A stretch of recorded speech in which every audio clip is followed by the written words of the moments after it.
long time, you got to move heaven and earth.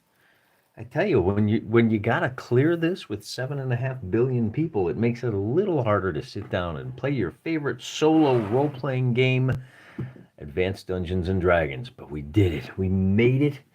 It's a late night Saturday night here. Got a little bit of a rattle. Let me fix that.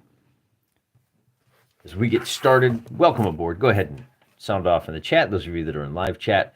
Today is, of course, December the 9th. It is Saturday the 9th where I'm at. John Heaton, welcome aboard. It's just you and me tonight. Some other folks will filter in as we go. Aragorn and the Steiner brothers are both available. But before we get to that, let's just bring everybody up to speed. Those of you that are new to the solo AD&D, this is how we do it. This book contains a copious amount of information on generating a world on the fly. You can do this at a table with other people, or you can do that when you are sitting at a desk alone. And you can take Macho Mandolf's salute.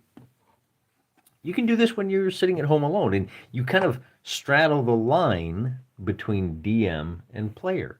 And you'll find that by using the charts and tables included in these books, mostly this book, but a little bit in here, you can roll up a decent party. You can go explore a whole world. And that's how we've generated this world. We generated a world, and we call it the Wolflands, because just to kind of get a feel for what the place is like, there's some plains in the south, a little bit of hills and a swamp. And oddly enough, we got swamps on either side. Down in opposite corners, I guess you could say. It's a little more hilly and mountainous up in the north. There's a large body of water. It may be an inland sea, probably some kind of bay to a larger ocean, but we don't know that yet. We don't need to know. This area here is about the size of a typical Midwestern state. We've got 24-mile hexes, so it's about 200 miles across by about 200 miles across. That's a 3.5-hour drive. In either direction. That's probably actually about half the size of a state like Iowa, I want to say. I think Iowa's like a 6-hour drive. So maybe half the size of a state. It's pretty big, though. Hey, John Heaton's been watching the chainmail videos. Am I winning you over as a convert? I hope so. It's a great game system. It's so much easier than Gary makes it out to be in the rules, and it's so much easier than people make it out to be when they talk about it. We did, to get a feel for what the character of the Wolflands are, we rolled and generated some random encounters. So when we have a random encounter on the map, we will use whatever hex we're in. Now these hexes, and I'll show you here momentarily.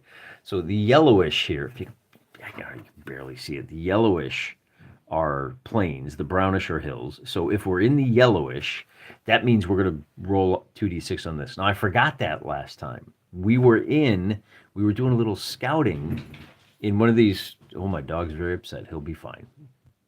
We were doing some scouting, and it was in the deadwood here, and we should have rolled on the scrub. Now, this little forested area here is dead. It's a blasted, wrecked land. So for the scrub, we would roll 2d6, and we have some dealer's choice. We have some specials, and I forgot about that. And I rolled on the tables in the DMG table, and we came up with giant toads. So I guess I rolled snake eyes if you want to do that. And to be honest with you, I got called out. A couple of people in the comments called me out. Hey, where did your tables go? I want to see those key rins show up. And honestly, I just forgot, to be honest with you. So, but because I forgot, we had this happy little accident, right? It's the joy of wargaming. There are no mistakes. There are only happy little accidents. That we got chased off. Our solo scouty boy got chased off by giant toads. So now I know giant toads are much more likely to appear. We may wind up making some adjustments to this appearance table. Maybe we replace Keyrin with giant toads. Or, I don't know. We'll worry about that later. Through the course of our 38 sessions, what we have found is that this little area here, these three hexes, our home base is Corvusburg. It's on what we're calling Long Lake here.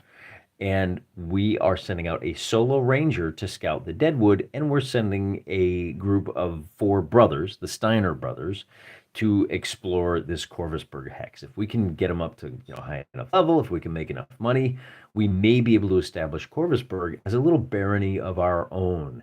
If we can clear enough land over here in the Deadwood, then we can maybe link up. There's also a mega dungeon over here in the Beaufort. What is it? It's the Beaufort Mountains. It's very dangerous.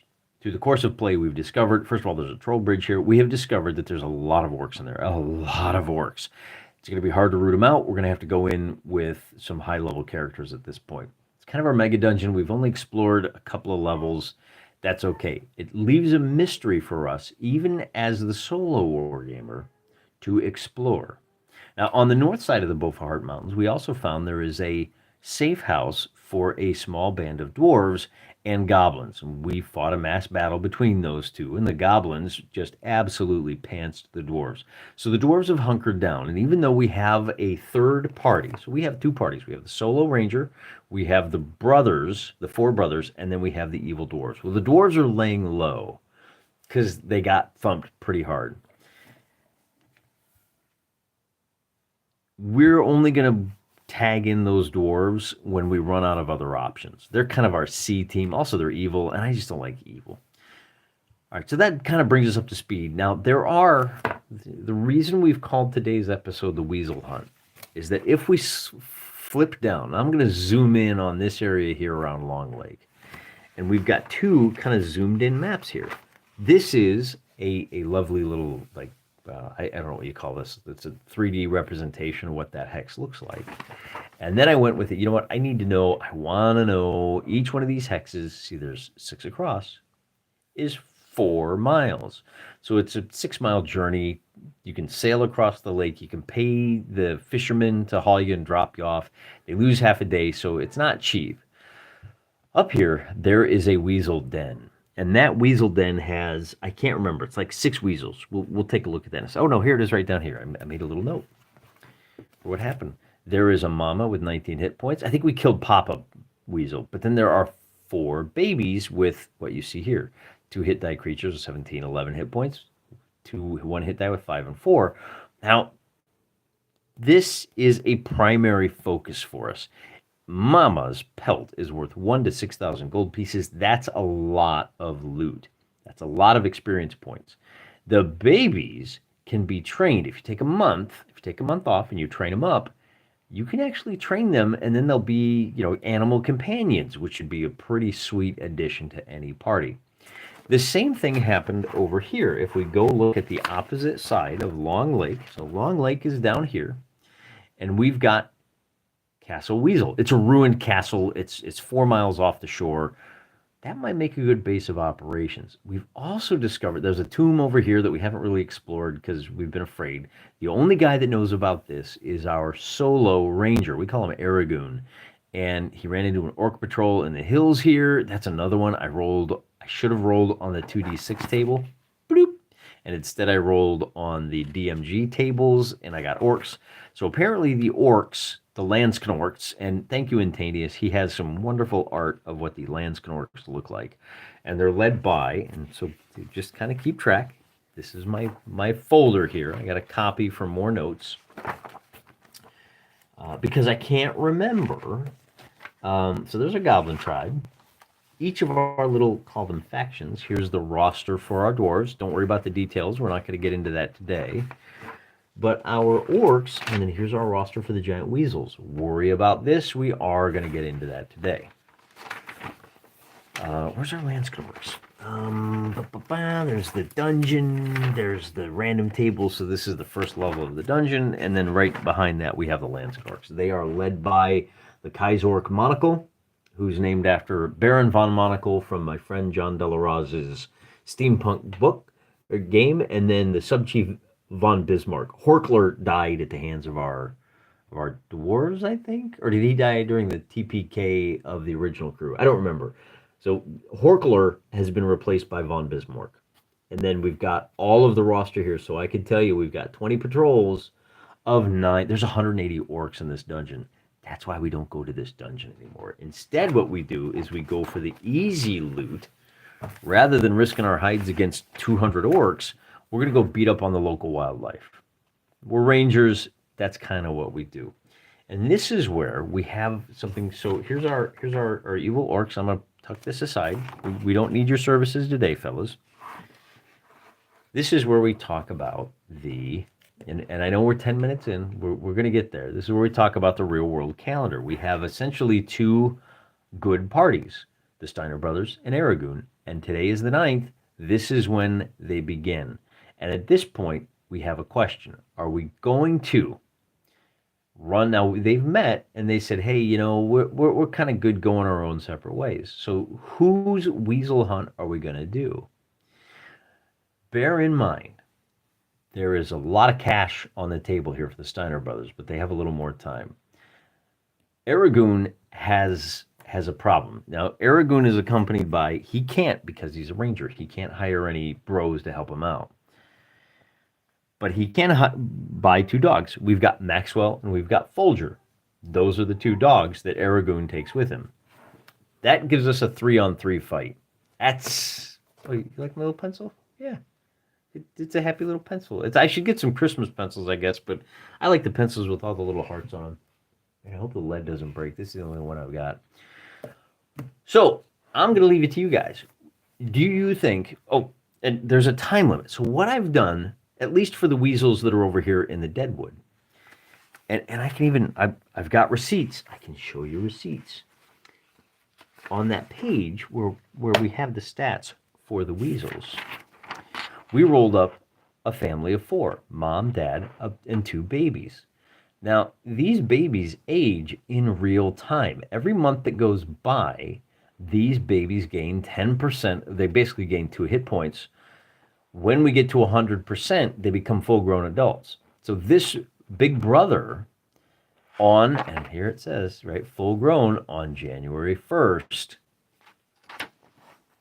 If we wait till January 1st, now, we got to kill mom and dad, and then we have to subdue these 2 babies. If we wait until January, this baby will now be a full-grown adult, and it cannot be trained any longer. It is full monster. So if Aragoon wants to have some pet giant weasels, he's got to act fast. And knowing that, I think he has to reach out to the Steiner brothers. And he reaches out. Now, if we take a look at the Steiner brothers, we have a similar situation where they say, I know where there's a weasel den, and I know where there's 4 baby weasels and only 2 adults. So we're looking at, I think it's only 1 adult, wasn't it? I don't remember. This is why it's important to take good notes. We'll flip back up. Yeah, just mama. Look at that. It's just mama. So I'm guessing Aragoon comes to these guys and says, hey, I know how we can make some fat cash right away. I've got 2 weasels that are worth big bucks. And again, our Steiner brothers, if I introduce those guys to you, longtime hands will be aware. We've got Braun, who is a first level fighter. We've got Rick Steiner, who is a first level rogue. We've got Sir Scott Steiner. He is a first level paladin. And then we've got Skippy, call me Deathstalker Steiner, and he's a thief. These guys are camped out on about 400 to 600 experience points, depending on what all they've done and where they've gone and how much loot we've given them. But notice we've got a ranger here, so we've got like the Ranger Brotherhood. And in my mind, Aragoon and Rick show up and they're like, "Bro, I got some giant weasels." And they're like, "Wait, what?" "Oh, I got giant weasels." And they're like, "Are we like best friends now?" That kind of thing, where they're like, "Well, let's sit down and let's talk about this." So Aragoon has a tight time frame, and he needs help getting his weasels. And this is where I'm going to turn to the chat. I'm going to check in with you guys here in just a second. The question is, do we go east to beat up the Steiner brothers' weasels and maybe get our hands on 4 baby weasels? Or do we go west and try to clear Castle Weasel? One of the other things to be aware of is the ruined castle is likely sitting on a dungeon. So if we go to the castle... There's one other thing I should probably point out. If we go to Weasel Castle and we clear out those weasels, actually there's a bunch of things I got to point out. This game is so complicated. I love it so much. If we go to Weasel Castle and we make bank, then we can start fixing it up and we can build ourselves a new base camp here. Now, with the cash that we buy, that we earn from selling these weasel pelts, we may be able to buy some guards. If we can get like 10 spearmen to just kind of man the camp here, we may be able to set this up as a base camp. Here's the other little trick. There's a crater over here, and this crater was developed through the random tables, and we're not sure why it's a crater, but we're guessing that this crater plays a role in why this once lush forest is now a blasted wasteland. There's a forest copse that's kind of coming back a little bit. There's a little forest over here. It's probably only like a half a mile across. Mostly broken land scrub. There's some busted hills here. But maybe we can fix this up, right? Then we're only like 8 miles away. That's just like, a half a day's walk to this crater, and we can start sending out work parties to go start digging in that crater. And when we dig that crater, we made a little mini game out of it. We said we got to hire a sage, and using the rules in the Dungeon Master's Guide, that will cost 270 gold pieces. It'll take a month. Then we're going to have to hire a Sapper Joe for a month, and diggers. We got to get 20 of them. Now, diggers only cost 4 gold a month, but we need 20 of them. And then and that'll cost us 80. So for 500 gold pieces, the clock starts ticking. They will dig so basically we have to worry about getting some carts around.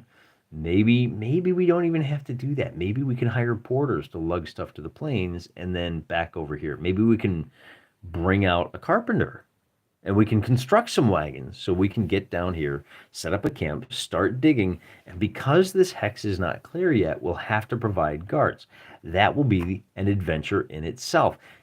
Do you see how the logistics drive the adventure? When you just hand wave away torches and cameras focusing apparently. Yeah, when you hand wave away torches and encumbrance rules, you're denying yourself all of these wonderful puzzles and problems to solve that naturally arise from just thinking about the world as it is and letting the game unfold at its own pace.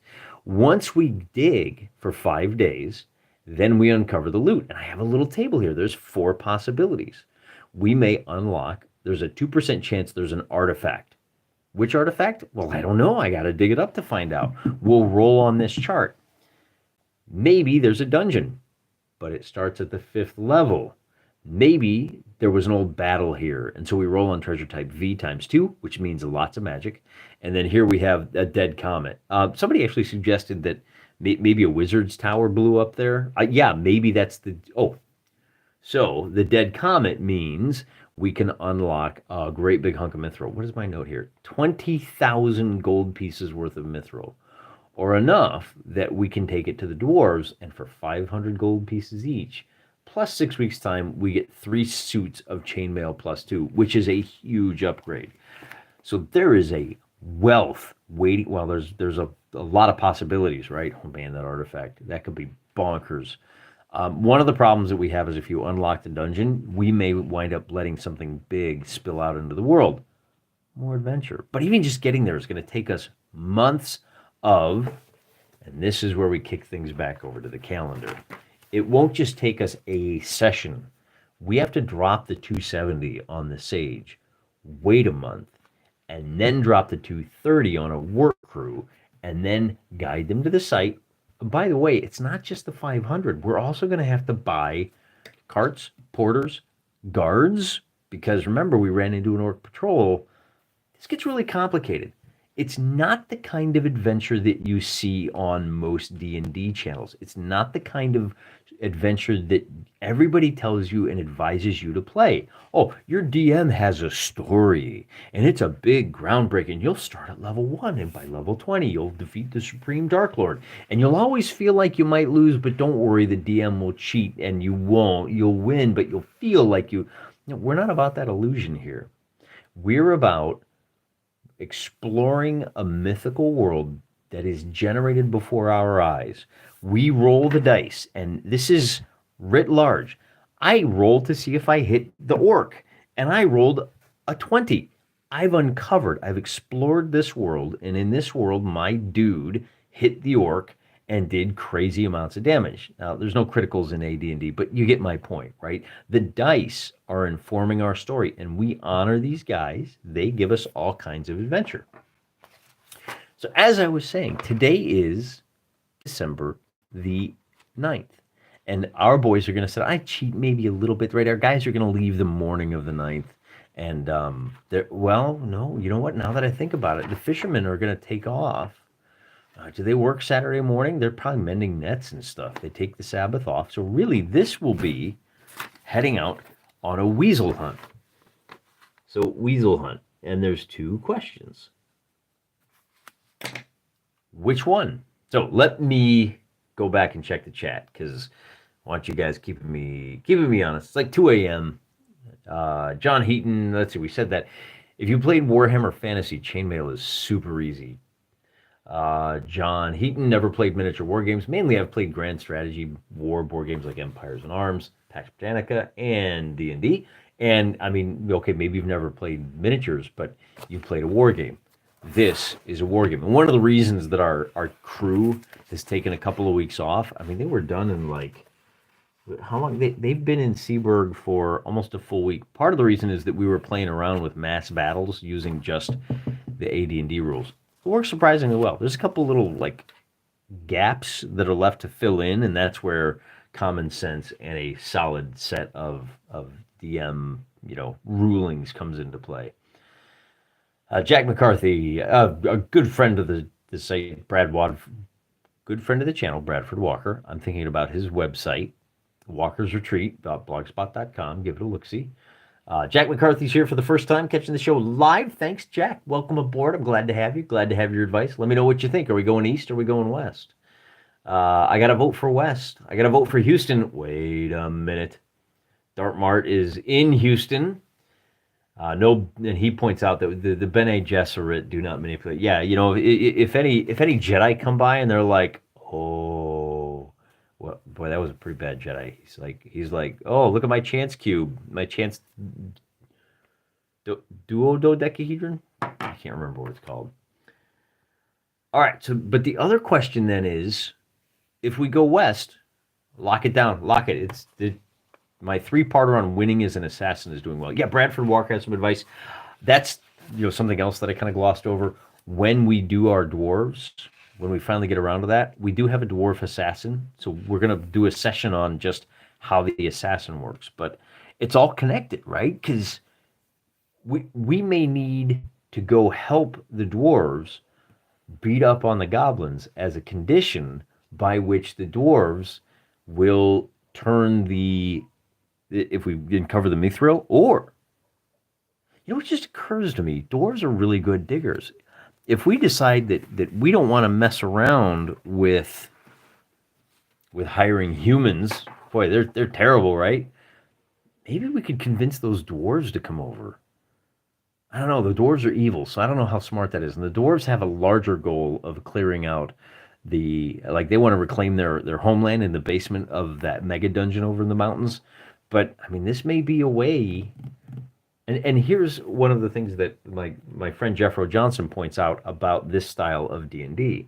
When you don't sit down with a plan, when you do no prep, and you just start letting the tables sprinkle little seeds into the world, you'll find that your players will make those connections. Something like those dwarves, we've been focused entirely on them over in the east, but you'll start seeing, well, wait a minute. We've got this crater that needs to be dug. Dwarves are good diggers. These things just start getting worked into the campaign. And some things, not everything, right? Some things have no use. And so it just sits there. It just waits. It's just they're available as a piece of the puzzle that you can plug in and fill some gaps.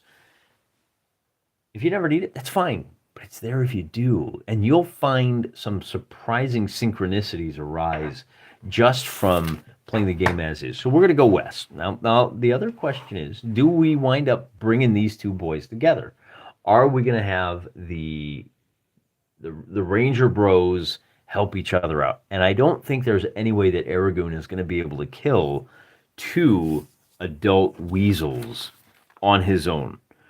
Nor is he going to be able to do that when he's trying to subdue a baby weasel and a grown-up weasel. So he's going to have to call his ranger brother and say, look, I'm going to need your help with this one.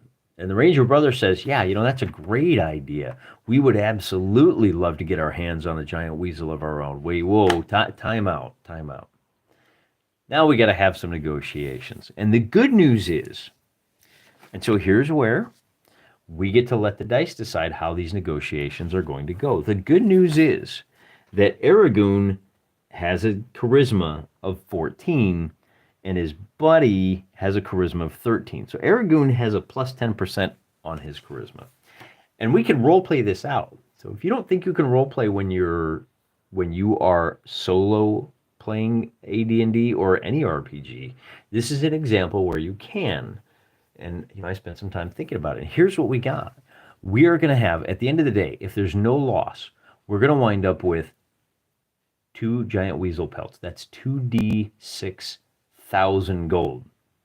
And if we're able to do both of these, and we train them, so basically what I'll say is that then the question is who gets which one, or how exactly do you divvy this up?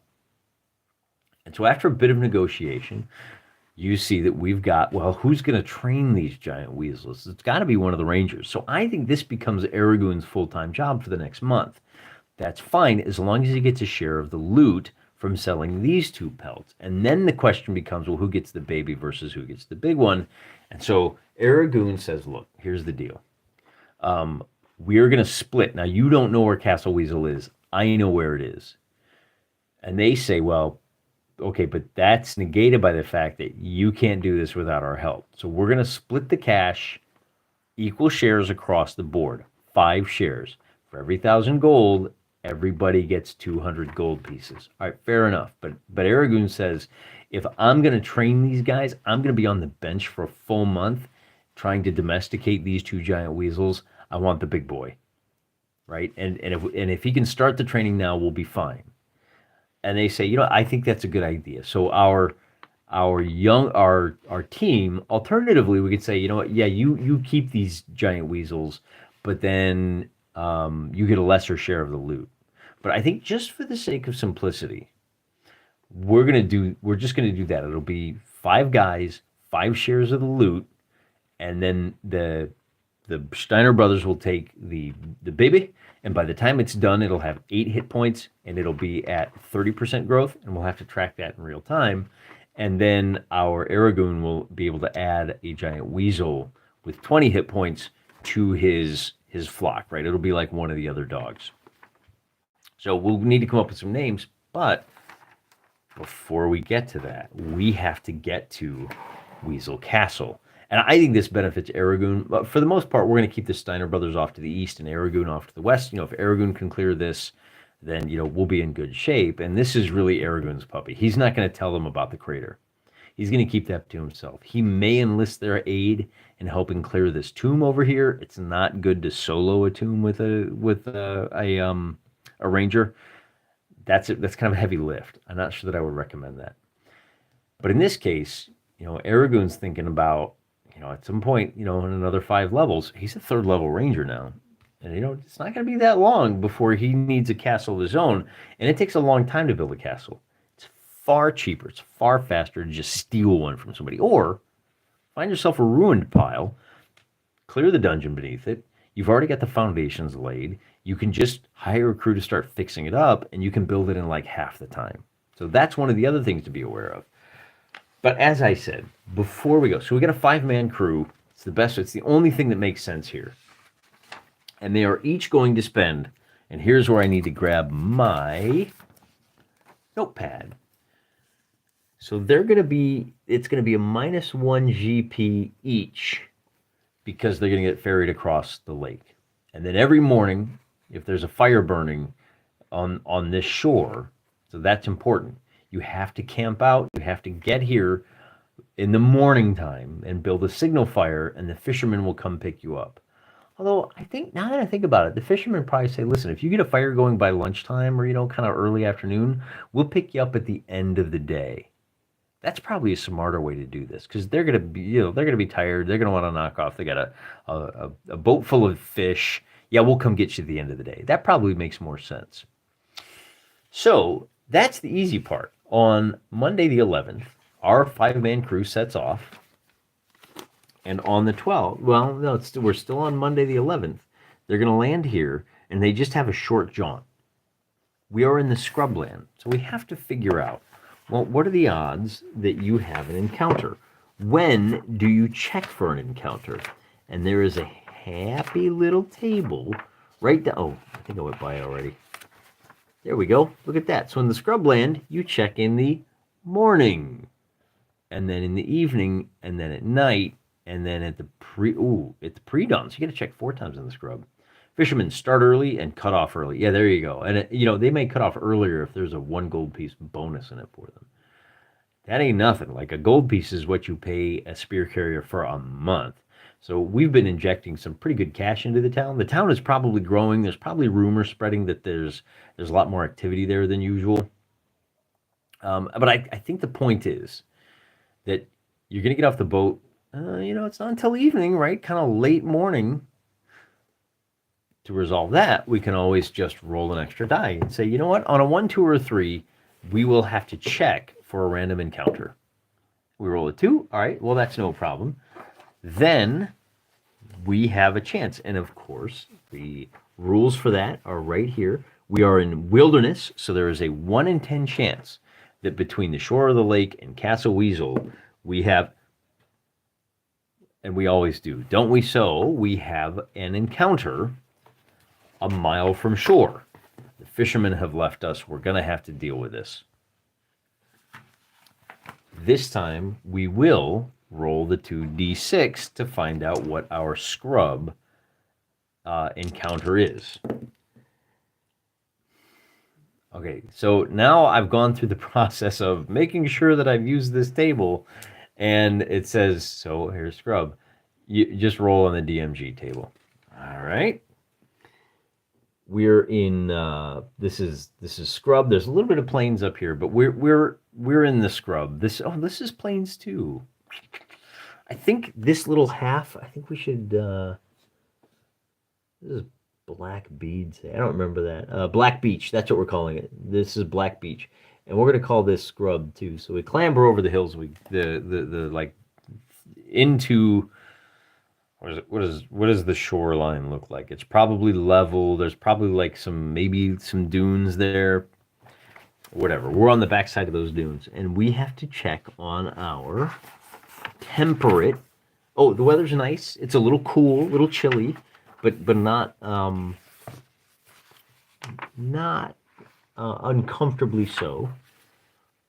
So where I say, oh, we have to check in the DMG tables. That's these right here. Oh, did we discover a ruin? There's also a chance. Let's check the notes here. There's a 1 in 20 chance that we've encountered some ruins. Maybe as we're climbing over the sand dunes, if we roll a 1 here, then it will be like a ruined castle. It's not, so that makes it easy. Yeah, and that's right here. Check every opportunity for. Let's see, when the party is traveling. That's airborne. City encounters. That's not it. We're almost there, guys. We're getting there.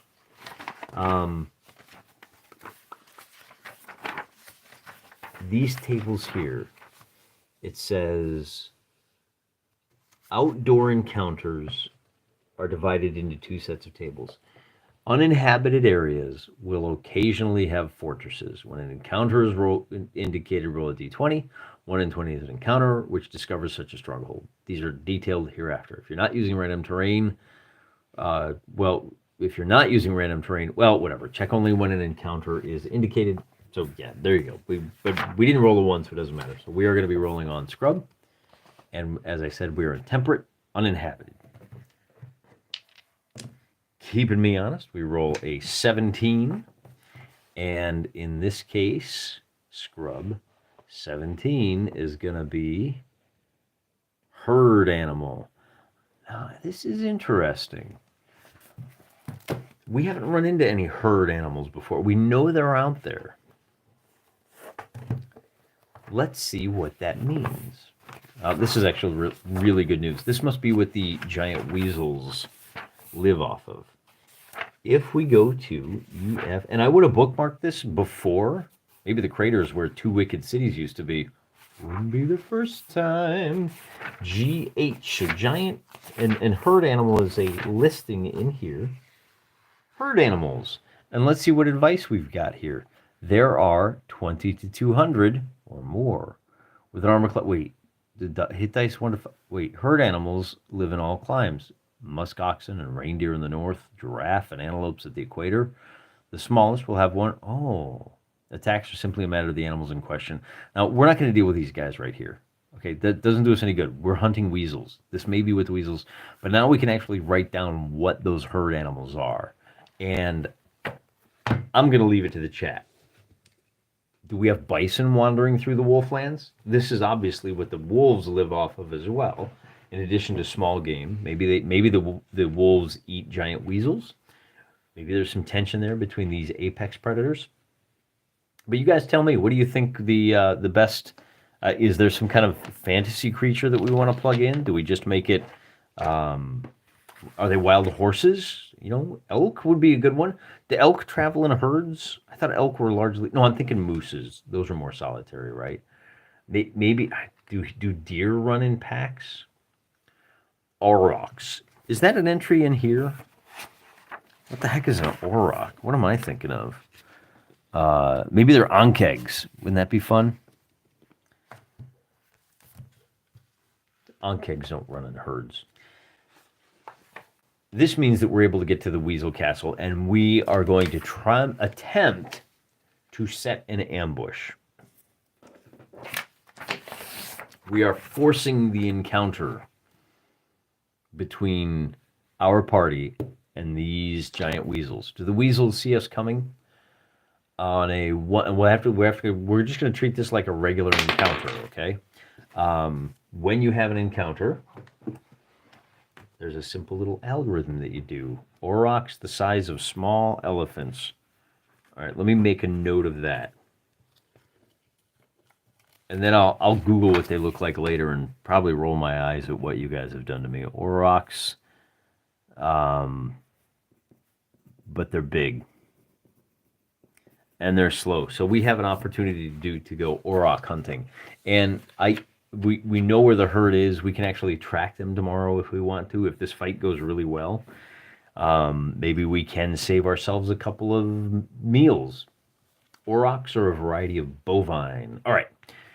Got it. So we have meat on the hoof, just the way you like to see it. Sounds delicious. Aurochs it is.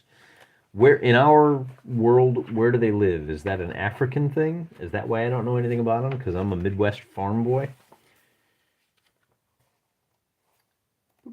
So what do we do when we have a combat?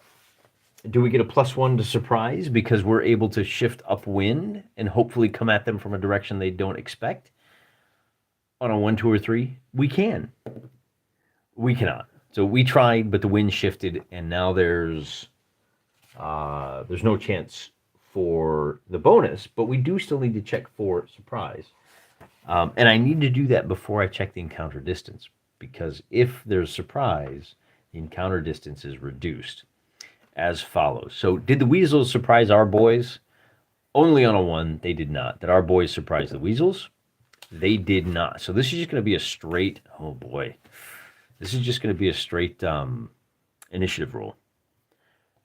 Our boys get an initiative roll of 1, and the weasels are ready for them. Julius Caesar's legions used to hunt them. So the weasels get to go first. Surprise is not a factor. What is our distance? That's too bad, man. We could have used those machine gun arrows. We're in the scrub. So we roll 6d4, and it's going to be pretty close. So 6d4, but we have -1 on 3s and 4s. So 3s count as 2s, 4s count as 3s. Wait a minute. We can also just do 1, 2s, and 3s, and the 4 counts as a 2. And you wind up with the same probabilities and the same effective. What is with my? Let me drop my. I see that my. What do you call it? My focus is just all over the place today. I wish I had a real camera. Okay, so I got to roll 6d4. And so to fix that, I'm going to put the character sheet down here, and maybe that'll help. And it's going to be 10. We're going to count 4s as 2s. That's the only difference. It's the same effective. Or do we want to just -1 to 3s and 4s? We'll just do that to keep it simple, okay? So that gives us 4. 5, 6, 4, 5, 6, and then this is 7, 8, 9, 10, 11. So they are 110 feet away, and giant weasels. Now this, I'm embarrassed to say, this is where one that I probably should have. What is their movement? I probably should have bookmarked the weasels, knowing that I was going on a giant weasel hunt. They're going to be able to move 15 inches. We've started 11 inches away. They will be able to close to melee range. But they're not going to be able to attack if they do. I don't think they will. Going to the combat. Surprise, we did not have surprise.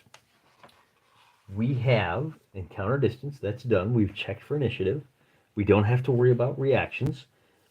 Awaiting actions.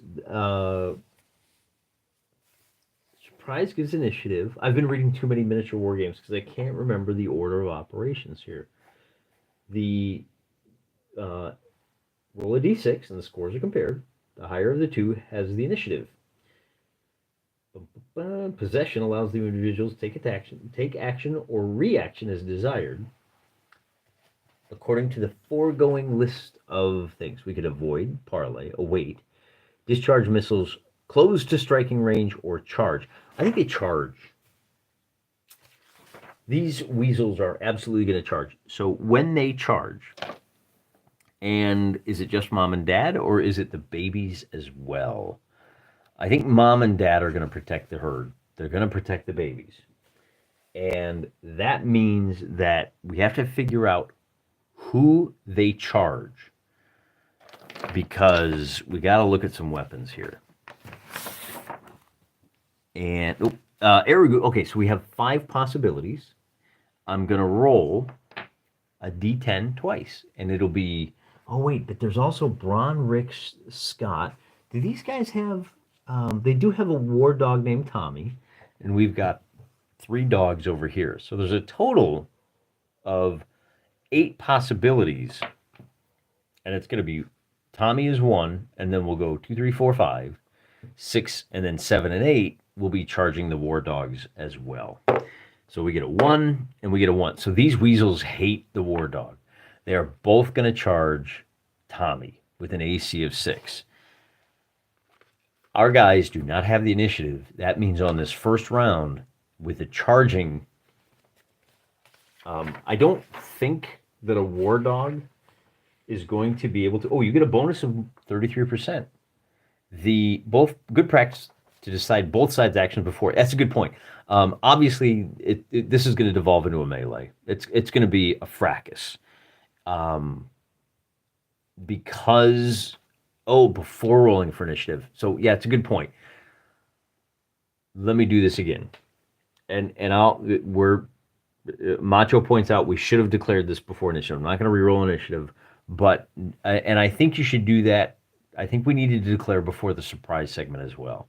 Like, our plan was pretty obviously we were going to have our short bow, and our short bow ready, and we're creeping up, and we've got 4 guys with short bows in their hand. And the reason that's important is that they don't have the ability to open fire when they didn't have initiative. So even if we'd rolled initiative, if our humans had gotten the initiative, we could have made those 4 attack rolls at 110 feet. Be that as it may, it doesn't really make a big difference this time, because you do have time in that first round of combat to drop your bow, draw your weapons, and close in. Okay? The next thing we're going to do is we got to resolve those 2 attacks on poor Tommy. I don't think Tommy's going to do well here. The weasels have a hit die, and maybe that's their plan, right? Maybe they want to scare off the 2 dogs. 3 plus 3, and Tommy's got an armor class of 6. He's wearing studded leather, by the way. Not that it matters when you're fighting the weasels, but at 3 plus 3 with an armor class of 6, they're going to be hitting on a 10 or better. So we get a 14 and we get a 1. And do they just have okay, so the second one misses. But because that first Weasel successfully hit Tommy for 2 to 6 damage, that's a 6 and a for 12 damage, Tommy only has 10 hit points. So Tommy falls to -2. And we're going to have to heal Tommy up. Tommy's going to be out for a good long while as he recovers. The good news is we get to return our attacks now. I will point out, the Weasels lock onto you. So if we'd only done 2 hit points of damage, on the next round, if that Weasel was still alive, it would automatically do 2d6 additional hit points of damage to Tommy. But he's not. Now, Tommy doesn't get to attack, so I'm just going to go down the line, and I'm going to roll for our 2 hits. This is a very simple combat. Armor class of 6. So our fighters are all going to be hitting on 14. And our thief, is that it? Yeah, all 3 fighters. And then our thief is going to be hitting on a 15. So let me roll for the thief first. He misses. And then I've got 4 fighters altogether, except they don't all hit on a 15 because we've got some bonuses here. Braun has a 2-handed sword, and he has a +2 to hit. So he hits with a 14. He has a +5 to damage. And he's going to do 9 points of damage to one of these guys. So that's 9. And then we're going to roll for Rick Steiner, he hits on a 15, and that's a miss. Sir Scotty, he's wielding a footman flail in this case. 2 to 7, that's probably the way to go. We get an 11, that's a miss. And then our last fighter boy is going to be Aragoon himself with the 13. And does he have a bonus to hit? He's got a +1 to hit. That's a 14. And unfortunately, the other way to look at it is he is effective armor class of, they have an armor class of 6, which goes to an armor class of 7 because of the +1 to hit. Oh, but and it didn't matter, but the charging Weasels had +2 to hit. The 1 was still a miss. The hit is still a hit, so it doesn't matter. But this 13 actually is a hit. And that's going to be a hit for, what do we attack? Oh, he's only attacking with a short sword, huh? But he does have +1 damage. Aragoon, with the short sword, is going to do, that's a speed of 3. And then it does 4, 5, or 6 damage. What? Oh, it's +1 to hit for his strength. And then I think it's a +2, 4 to 6. That doesn't make any sense. Short swords. Let's take our time. Let's make sure we're getting these rules right. I think the issue is that with the strength of 16, he has a bonus to his damage. And for some reason, I factored that in to when he's attacking a small creature. These are small creatures, aren't they? Giant Weasels, they're rare, and they are medium size, yep. The short sword does 1 to 6 damage. I don't know why I have 4 to 6 there. Let me just fix that. There's probably a reason that I'm just not thinking of, but I'm going to fix it so it says 1 to 6. So we can be done with that. So he does 1 to 6 +1. He's going to do an additional 4 points of damage. And then, but we're not done yet because we have 2 more puppers, Maxwell and Folger, who are, what are they? They bite at 14. They're hunting. It's a hunting and a war dog. So that's I see. They're 2 hit die creatures. Attempting to hit AC 6 at 2 hit dice, they're going to need a 10 or better. So we get a 17 and we get a 17. So they both hit, which makes it convenient, and those bites are each going to do D4 points of damage. So we do 2 points to one of them, and we do 4 points to another. So we have 4 tallies for damage. And I need to figure out which of these Weasels, each of those attacks, does. This is a scrum. You don't get to declare, well, we're going to focus all of our attacks on dad and we'll worry about mom later. Instead, what happens is, the way I've been doing it is I just roll all of my damage and then I say, okay, the 9 on a 1, 2, 3, it goes after dad, and on a 4, 5, 6 after mom. So I'm going to roll the die 4 times and I'm just going to go 1, 2, 3, 4. So the first one is dad. The second one is mom, so mom takes 4. The third one is dad, and the fourth one is dad. So dad takes a total of 15 damage, knocking him down to 6. Mom takes 4, knocking her down to 17. I think the two babies get well. Okay, so now we have to worry about the fighting to subdue, and this is where I start to reach the limit of what I can do. You don't get to pick your opponent in a scrum like this. So now we're going to declare. So we have to roll for initiative again. And all 4 weasels are going to attack. And it's just going to be a melee. It's very simple. Everybody is fighting in a big melee scrum. Now, some people argue, well, geez, you can't have more than 3 people attacking one guy. Okay, fine. There'll be a maximum of 3 points of damage done to one of these weasels, okay? If we get 5 hits, they can't all go against the same one. Once we get 3 hits against them, the other 2 shift automatically to one of the other opponents.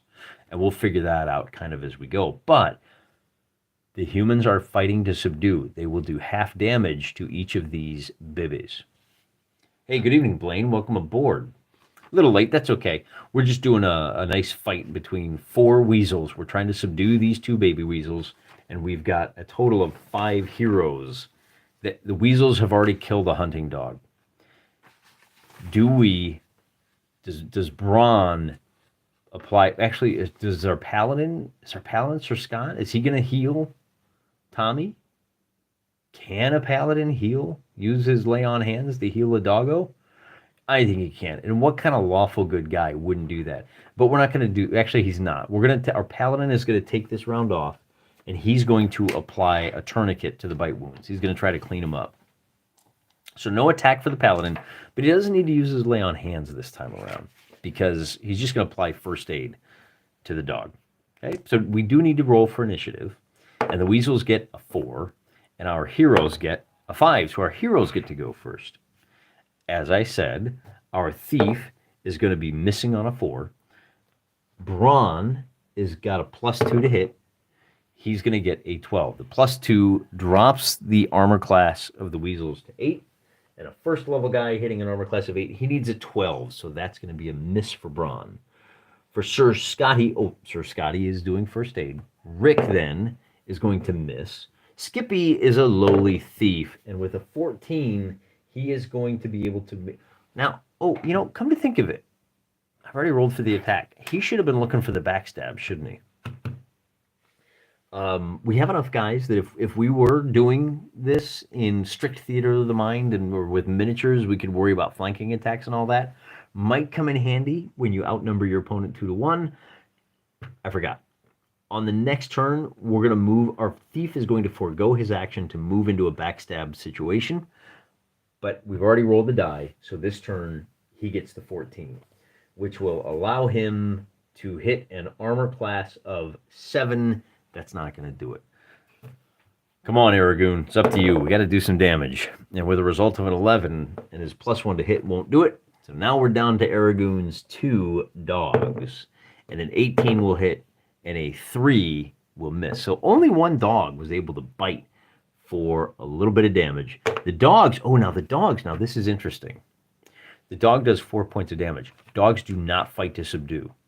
They're just going to go hammer and tongs, okay? So what that means is I got to roll a d4 to find out who the dog is fighting. And on a 1, he does 4 points of damage to Papa. So Papa is down to just 2 hit points worth of damage. This means by letting the dogs attack, if both of those dogs kill the baby, because they're basically off their leash at this point, we may wind up getting an extra pelt, but that pelt will probably only be worth half as much as the grown-ups. Okay. Our humans are done. The 2 dogs are done. Now the 4 weasels get to attack. So Dad's going to roll a 4. That's going to miss anybody. Mom's going to roll a 10. That is also going to miss. And then our baby is going to roll a 13. Now, the baby has effectively one, what do you call it? One hit die. So a 13 is only going to hit an armor class of 6. I should probably figure out who they're attacking first, because I got a lot of armor classes I got to deal with here. Let's find out who he's attacking. I've only got 7 fighters right now, but the dog is locked onto Dad, so that gives me 6. And with a result of a 1, Braun is going to be attacked with an armor class of 5. So little baby there needs to roll a 14 to hit armor class 5. Turns that into a miss. And then the big boy has got a total of, we're going to call it 3 hit dice. He hasn't earned his last +3 yet. So he's attacking as a 3 hit die monster. Result of a 9 for a 3 hit, actually 2 to 3 is all going to be the same. That result of 9 will hit an armor class of 7. That result of 9 will hit an armor class of, did I get that right? Let's see, 20-sided die, 9, it hits an armor class of 7, so let's see who he attacks. And with a 6, it'll be 1, 2, 3, 4, 5. It'll be the dog, it'll be the other dog, so it's not Maxwell, it's going to be Folger. And Folger has 9, oh, he has, oh, do we have 4 hunting dogs? No, I rolled, I did something silly here. I have 2 hunting dogs and 2... Does Aragoon have 4 dogs? I think he does, now that I think about it. I think we bought a couple of war dogs, and that was who I asked for names for last time, and I forgot because I had the names for Maxwell and Folger. You guys had named them... and I can't remember. It was great, too. I'm going to go back and watch, and I'll rename those guys. I'm cheating myself out of a couple of additional attacks here. That's okay. I guess those dogs were circling around. And the question then is, what's the AC for a hunting dog? AC of 7, a roll of 9 does hit the armor class of 7. So that's 2d6 against Maxwell or Folger. 6 points of damage on a 1, 2, or a 3. It's Maxwell. It's Folger. Folger is torn to shreds by the bigger of the 2. He is down to -1 hit points. Our Paladin is going to take care of him on this next turn. We are on to turn 3, and on this turn, as I said, Paladin is doing first aid on the dog. He's an animal lover, what can I tell you? The thief is foregoing his attack. He's trying to circle around to backstab Mom. And otherwise, it's just a straight melee brawl. So I forgot to declare. We're rolling for the Weasels first. They get a 3. Our heroes get a 4. Our heroes get to go first. Let's see if we can make them pay for it this time. Okay, let's see if we can put somebody down. Braun has got the big +2 to hit, and he misses. Rick has got he's got a bonus to his damage anyway. Rick is swinging a longsword for D8 +1. 6 points of damage, and let's just find out who he hurts first. He does 3 points of damage, 3 points of subdual damage. This guy has taken 3 subdual, and that's that. Probably should have killed Dad first, but what are you going to do? The Paladin is healing, the Thief is busy, and now Aragoon is going to roll his attack, and he misses. Now his 2 war dogs get stuck in, and they miss, and we get 1 hit from a war dog. The reason that's important is the war dog does 2d8 damage, and the war dog is going to do 5 points of damage to one of our combatants. Number 1, that war dog is going to tear up Dad, so Dad is out of the fight. So on the counterattack, Mom is going to roll a 6. That misses everybody on the table. I'm going to roll for Baby first to find out who she attacks. And now I'm rolling the D8. So she's going to attack 3, and the other baby is going to attack Braun. So it's 1 on Mr. Steiner with the armor class of 7. A result of a 12, and that's Mom. With a result of a 12, she's going to hit an armor class of 4. So she does hit. So she locks her jaws onto Sir Scotty Steiner, and she does 11 hit points. That knocks him down to -3. And I think Is that death? Up to as much as -3, he is unconscious. It's going to put him out of the action for the rest of this fight. Good morning, Philippe Barberato. We have, I think, was that the last attack? The mom missed baby. This big boy, man, he's been tearing it up. Or was that baby that attacked him? Man, I wish I had a rewind button. I think that's good. We're down 2 dogs and a paladin. That's the end of the turn. What do we do on this next turn? Man, I'm glad we didn't go after the 6 weasels. This is proving harder than I expected. Once again, it's going to be straight up attacks. It's going to be straight up attacks, except we're going to have Rick is going to back off, and he's going to apply first aid to Sir Scotty Steiner. Correct me if I'm wrong, chat. At -3, we can still bring him up to 0. He's not going to be any good in a fight. He's going to be rough getting home, but at least we can keep him alive. He's going to have to take the week off, so he may not get to go trade in the furs, but I think he's okay. Or is it at -3? Is he dead? Tell me in the chat. Because if he's dead, that means Rick gets to attack. We're going to start with Braun. Braun's got the +2 to hit, and he's going to roll, and he's going to muff it. Deathstalker gets around to Mom's side, and he rolls a 5. Now, that is at a bunch of bonuses. He's at +6 altogether on 11. Still doesn't do it. So that's kind of a blown backstab. And then we've got our 2 war dogs going to town. A 16 is going to hit, and a 20 is going to hit for 2d8 damage. 2. So the first attack does 4 points of damage, 2. And now I got to roll a d6. 1, 2, 3, 4, 5, 6. So what did I say? 5 points of damage. Takes this baby, and because it's a dog, this baby is going to take 5 points of regular damage. So he's down to 13 points, 3 of which are subdual, still 10 hit points left. The second dog, is going to attack. This is the second dog hits, but that's not. We got to roll the D3 first. 1, 2, 3, 4, 5, 6. So on a 1, 2, that dog attacks Mama Weasel for 5 more points of damage, taking her down to 12. The hunting dog backs off. It's not capable of standing toe-to-toe with these guys. That is going to be the end. No, now the weasels get to attack, and so we get 3 attacks. Mom is going to roll a 12, and who is she attacking? 1, 2, 3. Well, it's going to be, so Tommy's down. It's going to be 1, 2, 3, 4. Aragoon is 5.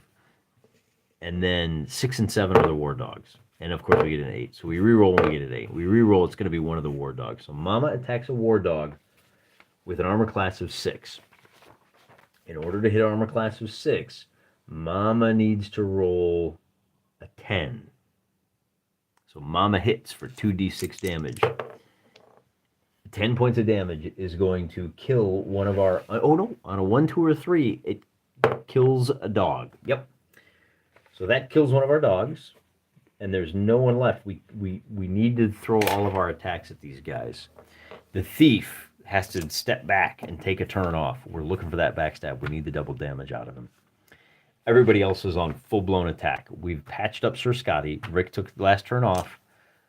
The weasels get a 1. See the 1? And we get a 4. So our heroes get to attack first.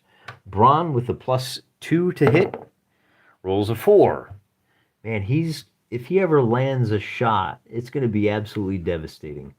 Rick Steiner, we may need to go to full 3. Skippy's taking the turn off. Scotty is still dead. He's at 0 now. Whoop. Now it's Aragoon. Come on, Aragoon. Up to -3 means the target is unconscious. Right. Bleeding out 1 per round, but we healed him immediately. So he's okay. He's just unconscious. Aragoon scores the big 11. Now, you know what I've been forgetting, though? Aragoon is a 3rd level ranger. So an 11 for him is going to hit an armor class of 7. He is at +1 to hit. He hits an armor class of 6. With his short sword, he does an additional D6 points of damage. And he rolled, I got to re-roll because you guys couldn't see it. We roll it all, 5 points of damage. But with a strength of, yes, that's it. So he does 3 more points of damage to 1, 2, 3, 4, 5, 6. 5, 6. He does 2 points of subdual damage. So we're at 5 and 5. And then we have 1 war dog remaining who can attack. And with a 15 rather, the war dog, I think that's going to be a hit. Oh, I know. Yeah. Okay. The war dogs were Errol and Flynn. Those are the great names. But Flynn is dead, and Folger is dead. So it's Maxwell and Errol are still on their feet, but Maxwell is backed off. We play that the up to -3 is derived from the character's Constitution bonus. Oh, that's an interesting. Macho Mandolf says Constitution bonuses go up to -3, except for fighters they can go up to -4. So that's how he plays. We landed 1 more hit with our war dog. 15. 15 for a 2-hit die creature is going to hit an armor class of 1. Yeah, we're good. Oh no, that's right. Aragoon did the 5, so we're 1, 2, 3, 4, 5, 6. So on a 2, that dog is now locked on to Mom. And it's not going to kill her, but hopefully we get a 3 and so 5 more damage. She's down to 7. And now Mom gets to counterattack. And this time I'm going to roll to see who she attacks. We're down to 1, 2, 3, 4, 5 for the dog. And we'll give her a shot at the thief on a 6. Sure. 1, 2, 3, 4. She goes after Aragoon. Aragoon has an armor class of 4 in this case because he's fighting with this. He's +3 to damage too. He did 6 points of damage. Oh no, that's to giant kind. That's not to. Is it plus? What is that? +3 damage versus giants. These are not giants. They're just weasels. So we're good. Aragoon takes a shot from Mama. With an 18, she locks onto him. So now Mama does 12 points of damage, and he's down to 12 hit points. And next round, he's going to continue taking that damage. The next up is going to go after the thief. Oh, so our baby has noticed the thief, and our big boy has noticed 1, 2, 3 Aragoon, and our big boy is going to attack Aragoon. And with a 14 armor class of, that's going to hit an armor class of 2. He's also going to hit. Now, because he's not full grown, he doesn't do the full damage. He does D6 + 2, 3 points of damage, taking Aragoon down to 9 hit points. We got to kill Mama. And then that little baby goes after the thief, and with a 15, hits an armor class of 4. The thief has an armor class of 4, and he takes just D6 because it's a little one. The thief takes 3 points of damage, leaving him with just 2. All right, so now that we've squared off, we can go on to the next turn. And remember that if Mama, well, we got to roll for initiative first. Mama's locked on. The baby is fighting the thief, and that other guy, that big brother, he's the one we'll have to figure out what he's doing. Meanwhile, everybody else is just fighting in the scrum. So our weasels get a 3, and our heroes get a 4. Okay, there's a chance. I'm gonna start with Aragoon. Aragoon needs to do 7 points of damage to Mom, because if she survives this round, he rolls a 10. I don't think that's gonna do it. An 11 for Aragoon hits an armor class of 5. Oh, he did it. He does the D6 + 1 damage. He does 4 points of damage, which takes her down to 3. And that's the only one that's declared. Our thief is in a straight-up fight, rolling for subdual damage, gets a 16, but he's only fighting. Oh, he's got a longsword at least, so that's got to count for something. He's going to do 2 points of subdual damage to our little baby, who is now down to 4 regular hit points. The war dog is trying to save his master Aragoon. Rolls a 17, which will be a hit, and that will do 4 points of damage. Is that cheap? I think that's cheap. I got to roll to see who he hits.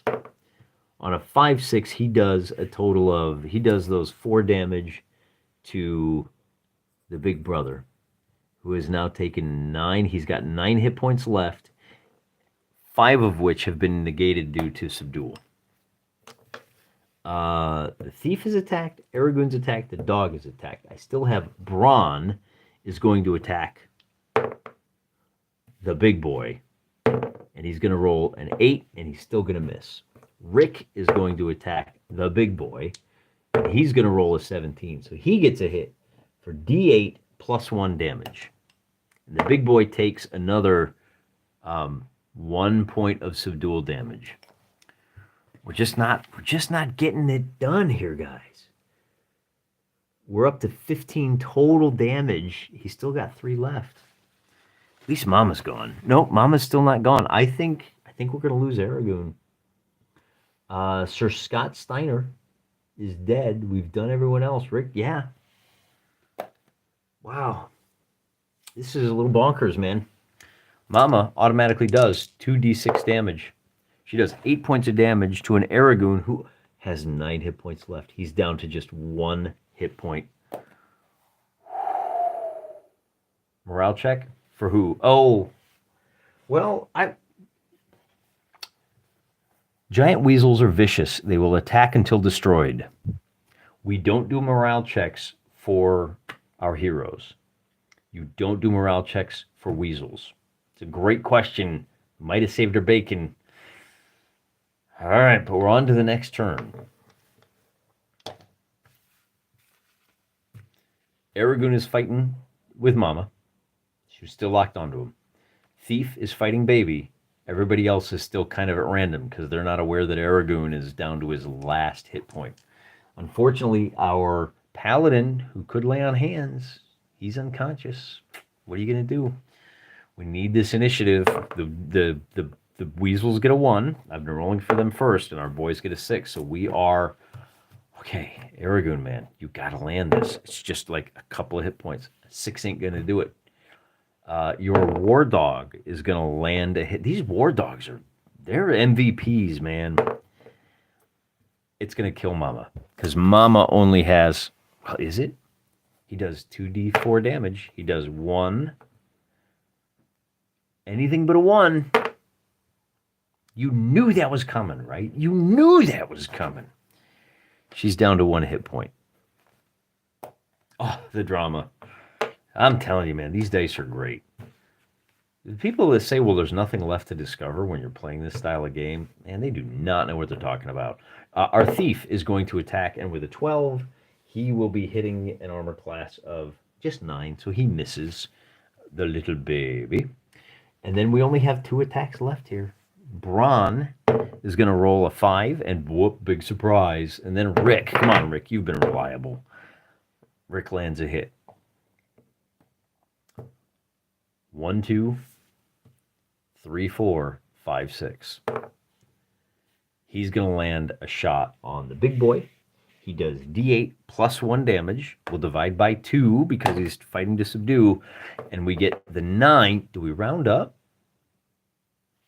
Either way, actually, it doesn't matter because that will bring us up to 10 points of subdual damage versus 9 versus... All right, so here's how subdual. Correct me if I'm wrong on this. He started off with 18 hit points. We have done 9 points of regular damage and 10 points of subdual, which means he has 9 hit points remaining, of which 10 points of subdual damage. We have successfully knocked out the big baby. That's what I think has happened here. Correct me if I'm wrong. Meantime, I also think we run through all of the attacks. So Mama, in addition to bite, on the melee round after it bites, it sucks the blood from the victim at 2 to 12 per melee round, which I take to mean that it's each round. So she automatically hits for 7 points of damage, and that will take Aragoon down to -5, and our rich big boy Aragoon is dead. He couldn't survive a fight with a couple of giant weasels with all these guys at his back. I'm a little disgusted, to be honest with you. I'm a little disgusted with Braun. Braun is not pulling his weight. He's got the +2 to hit. He's got +5 to damage. Braun, what are you doing, brother? You've been embarrassing. I'm sick of the Steiners, to be honest with you. But the fight's not over. The good news is, if we get through this, well, let's see who survives, man. Because it looks like Rick might be out of action for a while, training these two. Take a moment. And the arms of the angel plays softly in the distance. And I think, did we attack? I don't even think we attacked with Baby yet. I still have one more monster attack, but he misses. All right, moving on. We're now down to just Mama and the Baby, and Mama will be free to attack this round. And it's just, we're back to this room. Oh no, Baby is fighting against the thief. That's what it was. So the weasels get a 5, and our boys get a 1. So Baby attacks the thief, and with a 12, the Baby will hit an armor class of 8. That's a miss. Mama is going to attack 1, 2, 3, and 4 is the surviving war dog. The war dog gets it. The only reason any of our PCs have survived this is that we've lost like 2 dogs. So Mama attacks the war dog. She gets a 5, and that's going to be a miss. Now, Braun, come on, Braun. You haven't done anything this whole combat. A 12, is that going to cut it? 12 is going to hit an armor class of 8. He gets, but these guys have an effective armor class of 8 because you got the +2 to hit. Thank you. This is what we needed. D10 +5 damage, 13 points of damage against, well, on a 1, 2, or 3, he kills Mom. He subdues the Baby. All of those points of damage, Baby is now subdued. So all we have to do is 1 point of damage to Mama. And the only, let's see, we got Rick is left, and Rick misses. But our thief now is going to do a straight up attack. We're not backstabbing. And then the last one is going to be the last. Do we have any surviving dogs? Yeah, Errol still has a chance. Errol misses. And so that will be the end of the round. No, our heroes won. Our Mama gets a turn to attack. Oh dear. Yeah, Aragon. More like Aragoof. I'm glad I put the Photoshop of him in the title now, because I'm not going to get to do any more fun Aragoon. I can't remember. Did I attack for Mama? I feel like I did not. That's right. I did not. Our heroes won the initiative. Mama is going to attack, and it's going to be a 1, 2, 3, and then 4 is the doggo. Well, why did I roll that D4 though?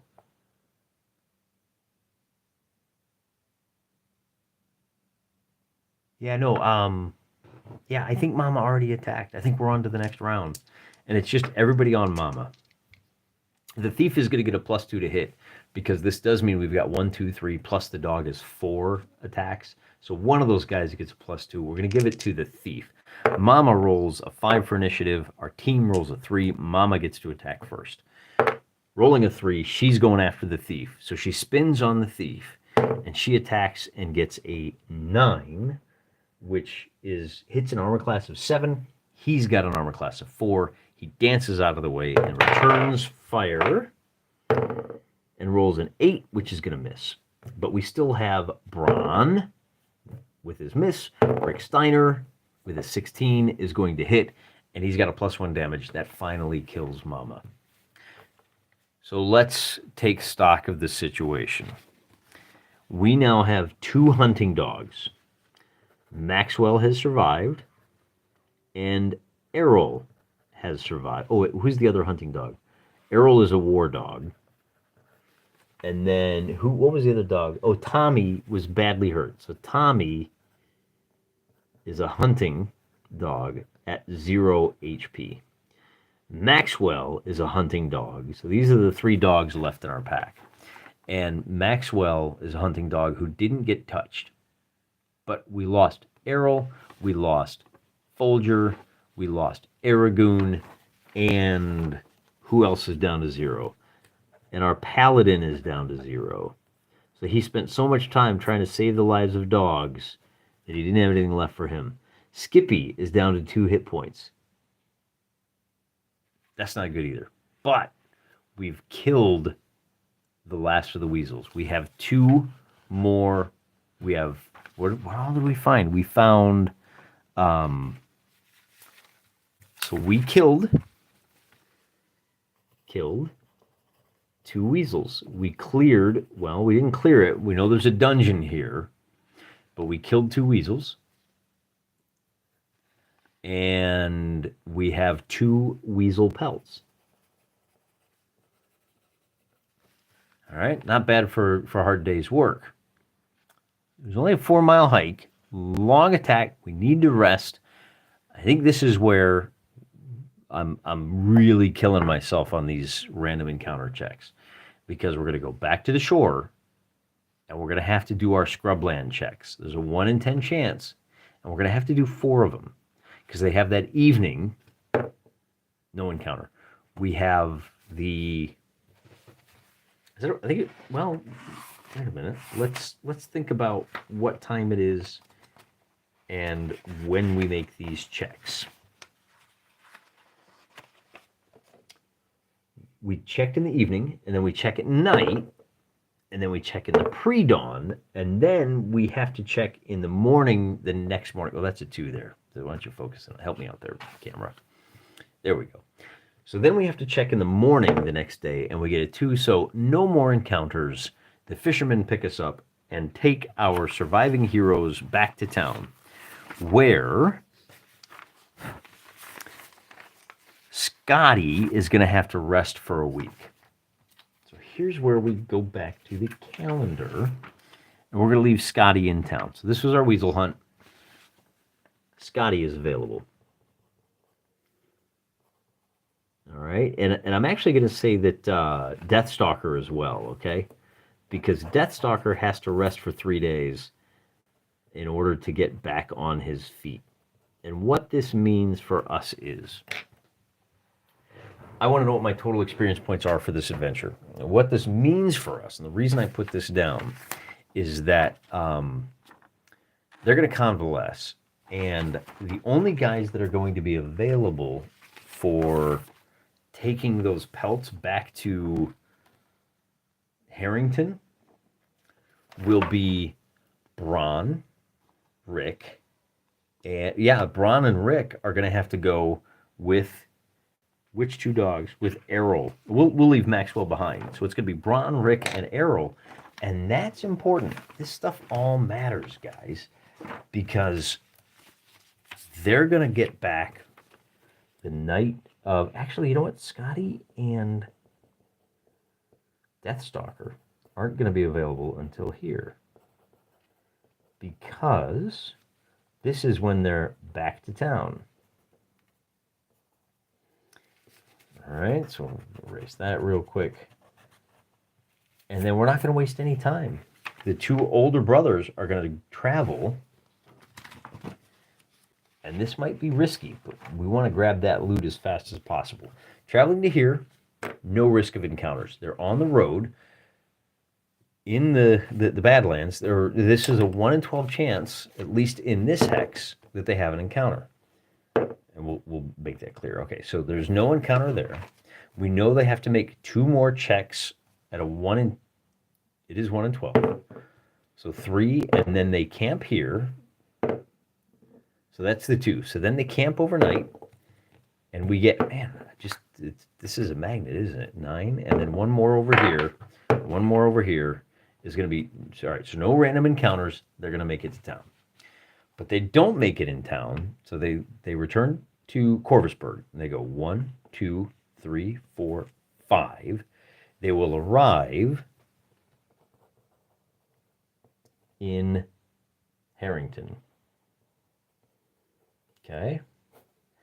Then they'll spend a day trading in those pelts, and that's going to net all of the survivors. Now, this is the way I'm ruling this, because all 4 brothers participated and survived in the adventure.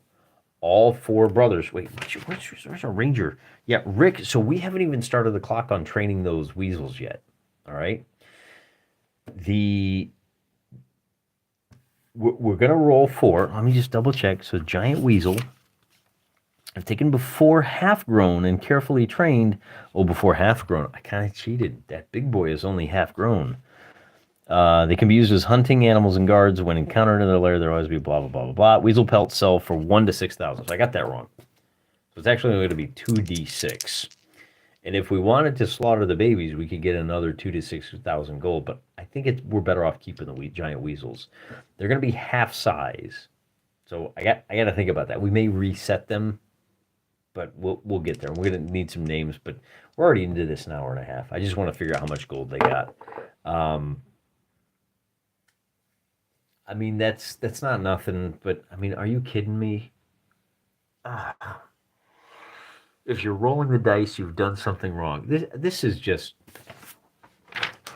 embarrassing. I'm trying to get to the point that I can show you guys some cool stuff, that what you can do with this money. And every time I get a big haul, all right, so it's 3,000 gold. I mean, this is like the 5th time in a row I've gotten a big haul, and I've rolled darn near the minimum. Apparently, these were too chewed up by the dogs.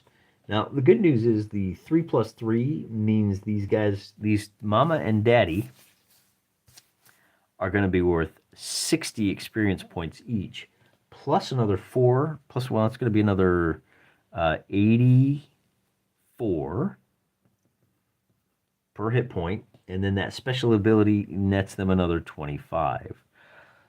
So that's 85 plus 84. That's going to be 169 doubled.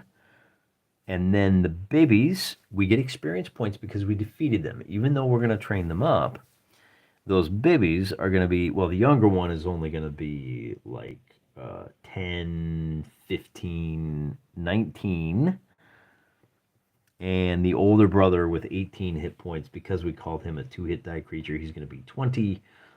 Plus 36, 56, another 64 for that big guy. So doing math on the fly, I know this is absolutely riveting. It's going to be 31, carry the 300, 222. That's actually going to be 421 experience points.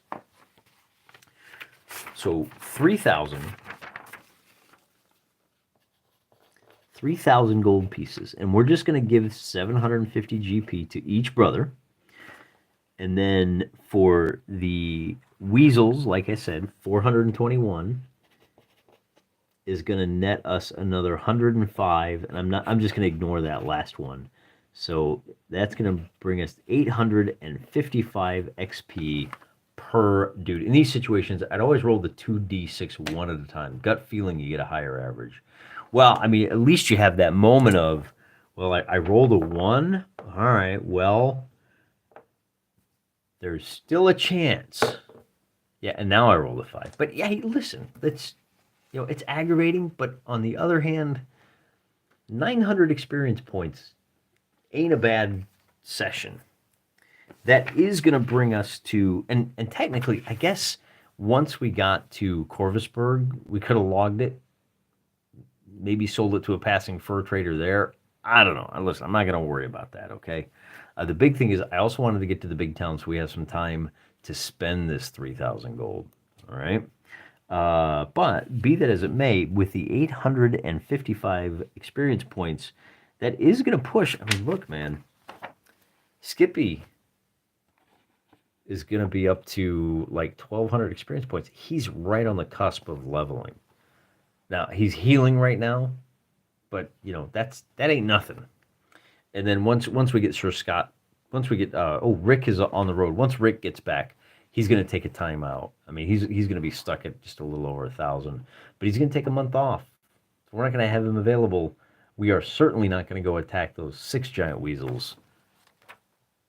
If Braun had landed a punch early on in the fight, I really think it would have gone an entirely different way. But we're an hour and a half in. We've learned a couple of lessons, and we've learned that you earn those D6,000 gold pieces.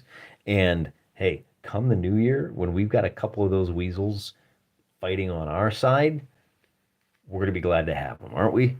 We're kind of assembling a nice little menagerie here. They're a little easier to manage, I think. Being immune to morale checks, that's a huge upgrade. We got to remember that because there's no way to drive off half of them. It's late. I got to get some sleep because I don't want to miss church in the morning. And you know, when I'm at church, I'm praying for you.